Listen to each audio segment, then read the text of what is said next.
উপকূলীয় এলাকা সহ দেশের বিভিন্ন জায়গায় ভারী বৃষ্টি হচ্ছে। আবহাওয়া অফিস বলছে দেশের ৬ অঞ্চলে দুপুরের মধ্যে অস্থায়ীভাবে বৃষ্টি অথবা বজ্রসহ বৃষ্টির শঙ্কা রয়েছে। এ সময় ওই অঞ্চলগুলোর উপর দিয়ে ৪৫ থেকে ৬০ কিলোমিটার বেগে দমকা অথবা ঝোড়ো হাওয়া বয়ে যেতে পারে। আবহাওয়া পূর্বাভাসে আরও বলা হয়েছে পটুয়াখালী, কুমিল্লা, নোয়াখালী, চট্টগ্রাম, কক্সবাজার এবং সিলেট অঞ্চলের উপর দিয়ে দক্ষিণ ও দক্ষিণ পূর্ব দিক থেকে ঘন্টায় ৪৫ থেকে ৬০ কিলোমিটার বেগে দমকা অথবা ঝোড়ো হাওয়া বয়ে যেতে পারে। এ সময় অস্থায়ীভাবে বৃষ্টি অথবা বজ্রসহ বৃষ্টিও হতে পারে। এ সমস্ত এলাকায় নৌবন্দরকে ১ নম্বর সতর্ক সংকেত এবং সমুদ্র বন্দরকে ৩ নম্বর সতর্ক সংকেত দেখে যেতে বলা হয়েছে। আবহাওয়ার আরও খবর জানতে চাই এ পর্যায়ে রাজধানীর কারওয়ান এলাকা থেকে যুক্ত হচ্ছে সহকর্মী নজরুল ইসলাম। নজরুল ইসলাম, আমরা গত মধ্যরাত থেকে দেখতে পাচ্ছি বৃষ্টি হচ্ছে লঘুচাপের প্রভাবে এবং শহর জুড়েই বৃষ্টি। এখনকার পরিস্থিতি আসলে কি দেখছেন রাজধানীতে? আপনি কারওয়ান বাজারে আছেন, অফিসগামী কিংবা স্কুল কলেজগামী যেই শিক্ষার্থীরা আছে, কি ধরনের ভোগান্তির মধ্যে পোহাচ্ছেন তারা? রাকিব, আপনি জানেন যে গত মধ্যরাত থেকে বৃষ্টি শুরু হয়েছে। তো এই বৃষ্টি পুরো রাজধানী জুড়েও সকাল বেলা বাড়ার সাথে সাথেও সেই বৃষ্টির প্রভাবটা বেড়ে গিয়েছে। তো আপনি যেটা বললেন যে কারওয়ান বাজার থেকে বিজয় সরণি মোড় এই জায়গাটাতে অফিসগামী, স্কুলগামী এবং বিভিন্ন কাজের জন্য যে সাধারণ জনগণগুলো বের হচ্ছে তারা বিভিন্ন যানজটের মধ্য দিয়ে পড়ছে।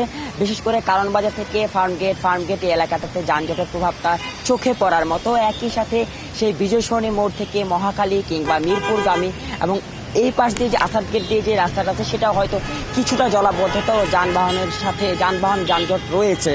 আর বৃষ্টির খবরে বলা যেতে পারে যে গত কয়েকদিন ধরে যে ভ্যাপসা গরম পড়ছিল সেই ভ্যাপসা গরমের মধ্য থেকেও নগরবাসী বৃষ্টিতে একটু স্বস্তিতে তার দিন যাপন করেছিল। কিন্তু এই বৃষ্টির প্রভাবে তো যানজট বরাবরের মতোই রাজধানী জুড়ে প্রভাব ফেলে এবং বিভিন্ন জায়গায় জলাবদ্ধতার সৃষ্টি করে।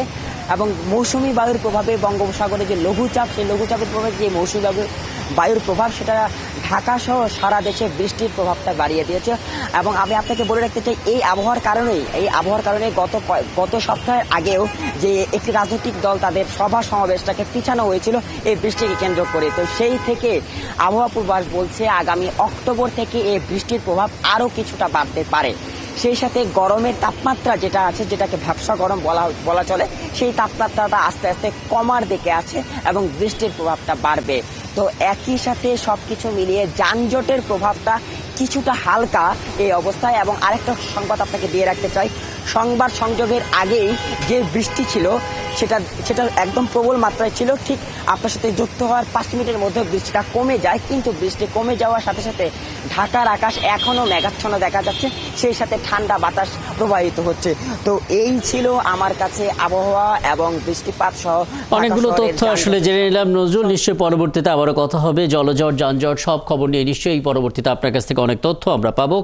কারওয়ান বাজার থেকে আমাদের সঙ্গে যুক্ত হচ্ছিলেন সহকর্মী নজরুল ইসলাম।